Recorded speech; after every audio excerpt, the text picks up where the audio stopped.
BourbonBlog.com is at day number 2 of Bourbon Classic, the inaugural Bourbon Classic. I'm here with Seth Thompson of the Bourbon Review and one of the founders of the Bourbon Classic. Also, Lincoln and Wes and Kyle Henderson, 3 generations of distilling for Angel's Envy. And let's begin off by just telling us, what is the Bourbon Classic? Sure. Yeah, Tom, it's definitely our way of showcasing bourbon. You know, bourbon's experiencing such a colossal wave of energy right now, nationally, globally. So we wanted to do something that showcased it in bourbon's birthplace, you know, here in Kentucky.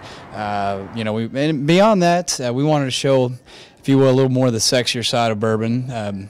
In accordance with the rich traditions and the great people, we wanted to incorporate the culinary aspect, you know, the cocktail aspect. Seth mentioned the sexy side of bourbon. I want to tell you, one of the sexiest bottles of all liquor that I've ever seen is the Angel's Envy bourbon. Now, we know your first expression is finished in port wine barrels. This one we're trying right now for the first time ever on TV, I think, right?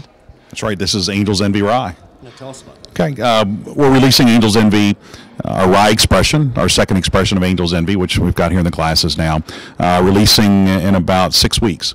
But what makes us unique is it's not just a rye; it's a rye finished in Caribbean rum casks. So we think that what we've come up with here, and with Dad's incredible guidance, is a product that's a flavor roller coaster. You've got the molasses from the rum, you've got all those wonderful characteristics, and then you combine them with the spiciness of the rye, and you come up with just an amazing explosion of flavor. So we're excited about it, and you guys are. This is the first time it's been reviewed on camera. Absolutely. Now, you were mentioning that this. Not only is it a ex-rum cask, but that rum cask had also been used for cognac originally?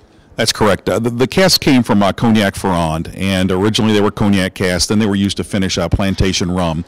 They're XO, which is a 20th anniversary rum, XO rum, which is one of the highest rated rums in the country, or in the world rather. Phenomenal rum, and we tasted over 100 rums till we came up with the exact taste profile of rum we wanted to use to finish the rye, and we sought out those barrels, and Alexander was from Cognac Ferrand was gracious enough to let us use his barrels, and the result is spectacular. It is spectacular. A lot of layers, a lot of flavor. You get some of the rum, you get a little of the cognac. There's this nice juicy kind of caramel that sort of waves through, but it is sort of like a roller coaster ride. I think there's a lot of things happening here. What do you think, Seth? I would agree. It's pretty amazing. Now, Lincoln, you were a big part of creating not only Angel's Envy. You know, we know about your experience for many distilleries and a lot of places you've been. You're continuing to make incredible things. What do you think of this new bourbon? This new rye. Well, actually, it was something I had worked with years ago, using ex-rum barrels, but for bourbon, and I didn't have a chance to work with rye until we got in the situation where we have this great rye. It's totally different. I mean, it's full of spice. It's not aggressive, and that ex cognac rum barrel is just a phenomenal barrel. And when Wes kept pushing for using that particular source, I was thinking, well, why would we want to do that? But it just turned out it was phenomenal. It's really. There's just all kind of things happening. There's the rum flavors and the rye, the freshness of the rye play well against each other. There's a beautiful dry note at the end too. And it was real tricky. It's a real slippery slope. You know, you can go one way or the other, because you get too much of one component, you can cancel the other component out. So what we wanted to do is we wanted you to be able to go on the ride, take the ride, and experience the rum, experience the spiciness of the rye, experience some of the other components. And that's through the art of blending. And Dad and Kyle, my son Kyle, who's with us here too. That's what I think we're able to achieve with this expression. Yeah, let's bring Kyle into the discussion too, because it's amazing to see. You don't see this very often. We see father and son teams, and there's quite a few of those in bourbon, but I don't know, and there may be, you'll have to correct me, there's not too many like 3-generation teams that we see. So let's tell us what you're doing with the distillery, and tell us what you think of the rye.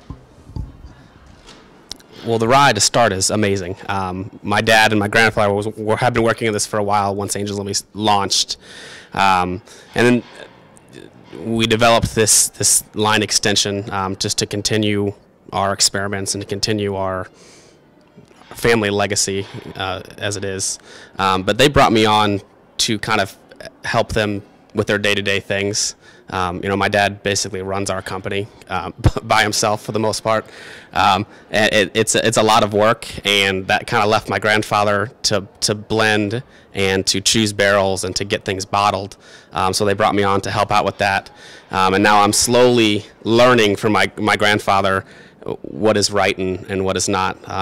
He's corrected me a time or two, and I think it's getting to the point where I really understand, especially our product. I understand it very well, and I think he's kind of let me do a little more on my own. He still comes in and points at something and says, well, that's not quite what we're looking for. I have to start all over, but that's part of the learning experience. I've only been doing this for 3 years now, and you've been what, 48 years, 49 years you've been doing this, so I have a few left before I can truly do it on my own without having to make sure that I'm doing it correctly. Kyle will be the next rock star distiller in this business. I look at him, and I was at a dinner and about 2 months ago, and Preston Van Winkle was there, and Julian Van Winkle, and I was sitting watching those guys talk, and it was an amazing thing, and that's the future of the business. The design of the bottle, when you first saw the design that the designers had come up with for Angel's Envy, what'd you think of it? Well, Wes is looking at me like, what am I going to say now? It was so different from... Go and say it. You were horrified. I was horrified. I say, you're not putting our whiskey in this bottle. But the more I saw it, and as a finished package, really, and when I would show it to other people, they said, oh my gosh, this is really a really nice bottle.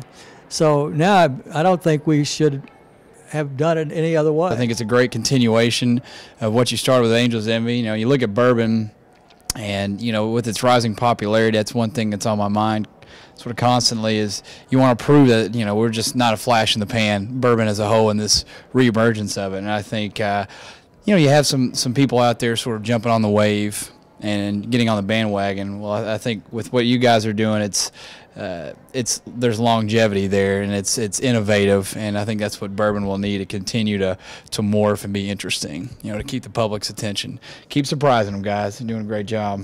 Oh, and I think they will. I mean, as we're bringing together port and bourbon and rye and rum and cognac, so many different flavors around the world in one glass, but we can all toast and know that it's all settled right here in Kentucky for us to say cheers, and a cheers to the Bourbon Classic. Thank you, Tom. Yeah, we're gonna pour these guys a drink here in a moment, but from the Bourbon Classic, I'm Tom Fisher of Bourbon Blog here with Seth Thompson, the Bourbon Review, and Kyle and Wes and Lincoln of Angel's Envy. What a great crowd to sit around and drink with. Cheers.